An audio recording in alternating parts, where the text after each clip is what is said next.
Olá, tudo bom? Sejam todos muito bem-vindos a mais um quadro Notas Técnicas do IPC, do Instituto Plácido Castelo, aqui do Tribunal de Contas do Estado de Ceará. Eu me chamo Paulo Matos, eu sou professor da UFC e sou o cientista-chefe desse projeto aqui, o Monitor Fiscal do Tribunal, que é desenvolvido em parceria com a FUNCAP. Nós temos diversos produtos nesse projeto de pesquisa, dentre produtos escritos a outros produtos mais tecnológicos.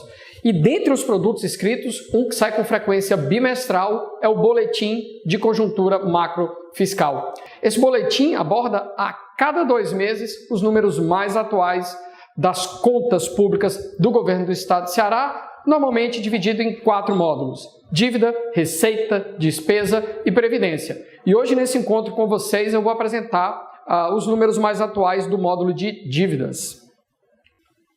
Muito bem, uma pergunta que é muito comum para você que seja leigo da área, que não esteja tão familiarizado com dívida de estados, de governos estaduais, a primeira pergunta que vocês podem fazer é: por que um estado contrai dívida? Né? De repente ele está interessado em investir em uma obra importante, não tem caixa para aquilo, ou ele tem uma dívida de natureza, por exemplo, trabalhista, ou dívidas que já sejam reconhecidas na instância final de um processo jurídico, né? Que são os tais precatórios.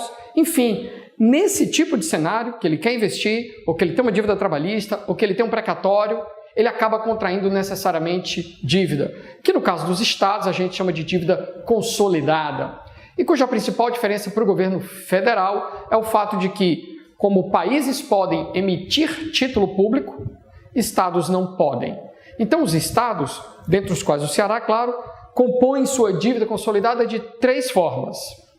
As operações de crédito de médio e longo prazo, que no caso do Ceará representam mais de 93% da sua dívida consolidada.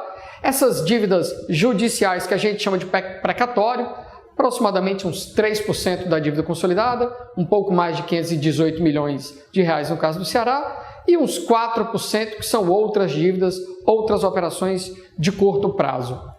Muito bem, no caso aqui eu vou trazer para vocês hoje os dados mais atuais.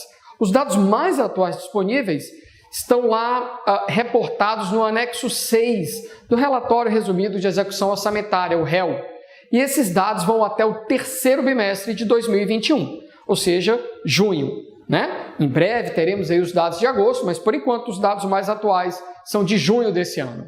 Muito bem, olhando para esses dados, a maioria deles disponíveis no tal anexo 6 do REO do governo do estado de Ceará, para junho desse ano, o que a gente observa aqui nesses primeiros gráficos aqui à sua esquerda? Vamos começar por esse gráfico aqui de cima, né? 2 indicadores clássicos nessa literatura de finanças públicas voltada para análise de gestão da dívida, né? Dívida consolidada sobre receita corrente líquida, é esse azul um pouco mais escuro, e a dívida consolidada líquida, dividido também pela receita corrente líquida. Começando pela dívida consolidada, que é a tal dívida total do Estado, dividido pela receita corrente líquida, né? No ranking nacional dos 27 entes federativos subnacionais, o governo do estado de Ceará é o 8º lugar, e se o ranking for com base na DCL/RCL, aí ficamos em 9º lugar. A dívida consolidada sobre receita corrente líquida, 75%, já a dívida consolidada líquida, pela mesma receita, da ordem de 39%. Um indicador menos usual, mas na minha opinião também muito informativo, é quando você pondera por população. E aí, em termos per capita, a posição no ranking nacional começa a ficar um pouco mais confortável, né? O estado de Ceará vai se deslocando um pouco mais para a direita. Os estados mais à esquerda estão em situação menos confortável. Muito bem, esses dados aqui, como eu falei, de junho de 2021, os mais atuais para todos os estados. Vamos tentar agora entender um pouco aqui, essa tabela, né? Muito bem, essa tabela ela é útil porque, além de trazer valores relativos, seja em relação à receita ou à população, ela também traz valores absolutos, valores monetários, né? Para a gente ter essa noção, essa ordem de grandeza. No caso da dívida consolidada do governo do estado de Ceará, que é a dívida, entre aspas, né, bruta, só para vocês terem uma noção, ela era da ordem de 15 bilhões no final de 2019, que é pré-pandemia. Não exatamente por causa da pandemia, mas principalmente por causa da oscilação do dólar, 6 meses depois, ou seja, há pouco mais de um ano, meados, junho do ano passado, pouco mais de 6 meses, ela cresceu 3 bilhões. E aí foi para um patamar histórico de 18 bilhões. Por que eu estou pegando esse histórico um pouco mais distante?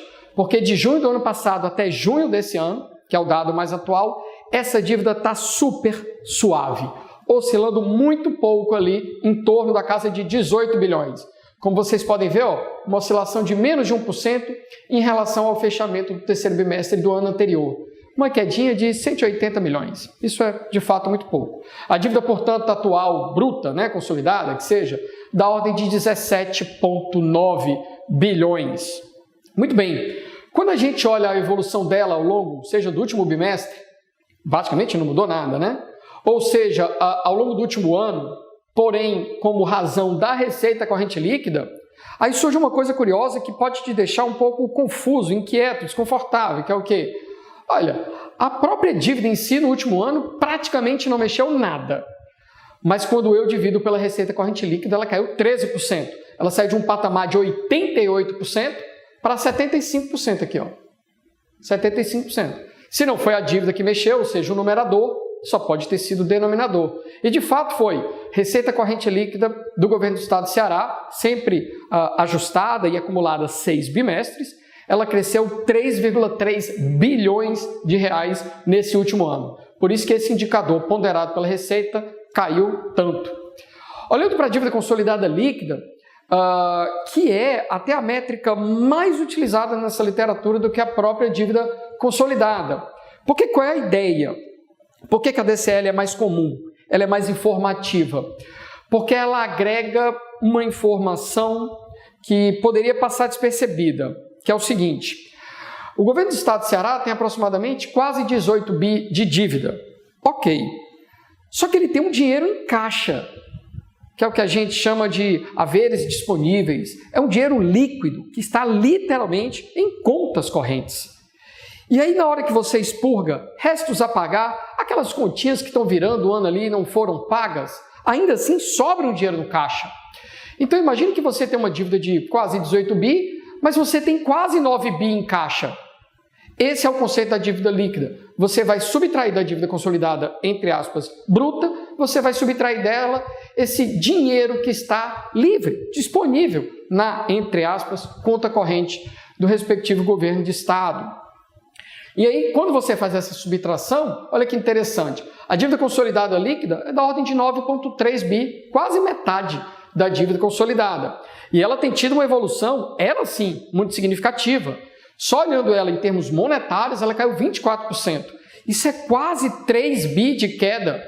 Olha, mas se não foi a dívida consolidada que caiu, porque ela pouco se mexeu 180 milhões, como é que a dívida consolidada líquida cai 3 bilhões nesse mesmo período? Só pode ter sido o saldo de caixa que aumentou, que é o que a gente deduz da dívida consolidada. E foi isso que aconteceu. O saldo de caixa do governo do estado subiu 2,8 bilhões nesse último ano. E aí, com isso, a dívida consolidada caiu bastante, Quando a gente pondera pela receita corrente líquida, um dado muito bom, esses 39%, que é o percentual dívida consolidada líquida sobre receita corrente líquida, universalmente utilizado para comparar os índices federativos subnacionais do país, caiu para 39%, estava na ordem de 60% há um ano, e é o menor desde dezembro de 2017.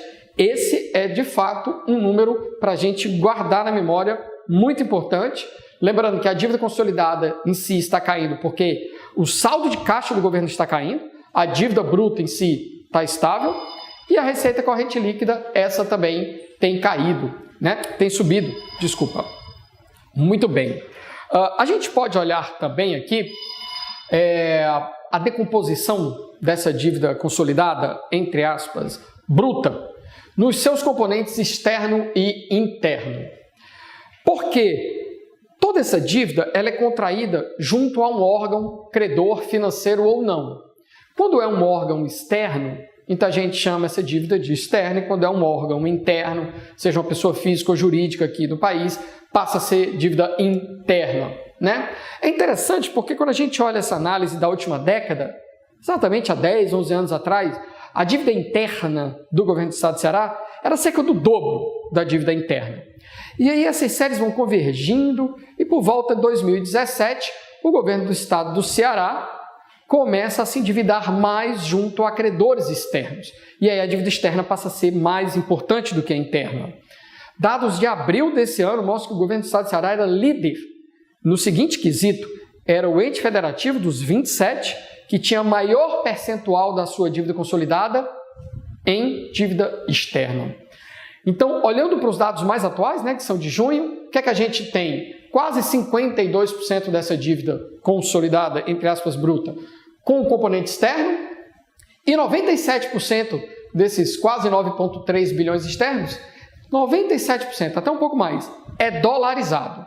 Ou seja, são dívidas que, como a gente vai ver, elas crescem com alguma taxa de juros tipo a LIBOR, mas além disso, você se endividou em dólar. Um pouquinho de euro, um pouquinhozinho de ien, 97% dólar. Isso sugere que a gente deva prestar muita atenção à oscilação dessa moeda.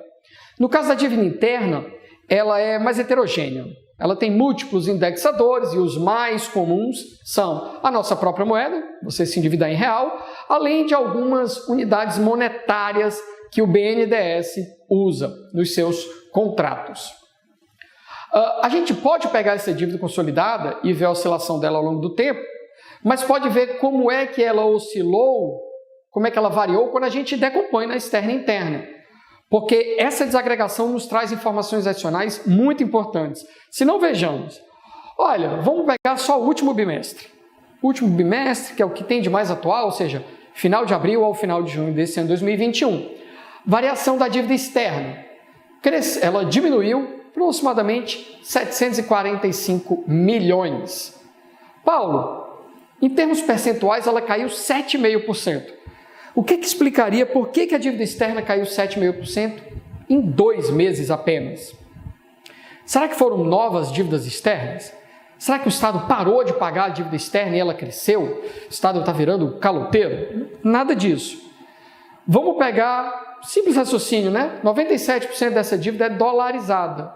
Vamos só ver o que aconteceu com o dólar do final de abril para o final de junho. Ele saiu de 5,40 para 5. Uma variação de 7,4%. Eu estou satisfeito por aqui.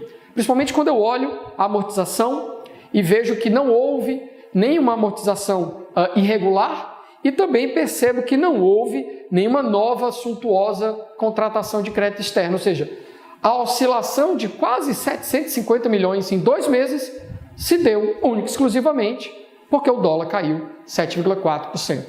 Simples assim. E já a dívida interna, não faz sentido ver a oscilação da nossa própria moeda. Essas moedas escriturais aqui do BNDES também pouco oscilam. Então a gente tem que olhar, porque se a dívida externa caiu quase 750, aproximadamente 745 milhões, a interna subiu quase a mesma coisa, 741. Ou seja, no último bimestre, a dívida consolidada como um todo, olha o que ela oscilou, 0,02%. É nada praticamente. A dívida externa caiu e a dívida interna subiu. Uma praticamente compensou a outra. Mas por quê? Foi uma coincidência? Sim, uma coincidência. Essa variação aqui é facilmente explicável. Desses 741 milhões, a gente nem estaria falando sobre isso, Desses 741 milhões, 940 milhões foi uma operação nova de crédito que o governo obteve junto ao Banco do Brasil para renegociar a amortização de dívidas passadas. Essa é uma dívida indexada real, portanto, é uma dívida interna. Tá, Paulo, mas aumentou 940 milhões e a variação da interna só foi 740 milhões? Tem 200 milhões aí que não está explicado. Amortização. O Estado, nesse último bimestre, amortizou um pouco mais de 230 milhões e a maior parte dessa amortização era de dívida interna. Por isso que ela só subiu 741 milhões quando ela teve uma operação de 940 milhões nova, uma operação nova, amortizou um pouquinho mais de 200 milhões. Nessa conta, a gente consegue explicar essa variação aí desse último bimestre da dívida interna. Como vemos, não tem nada a ver com a variação da dívida externa.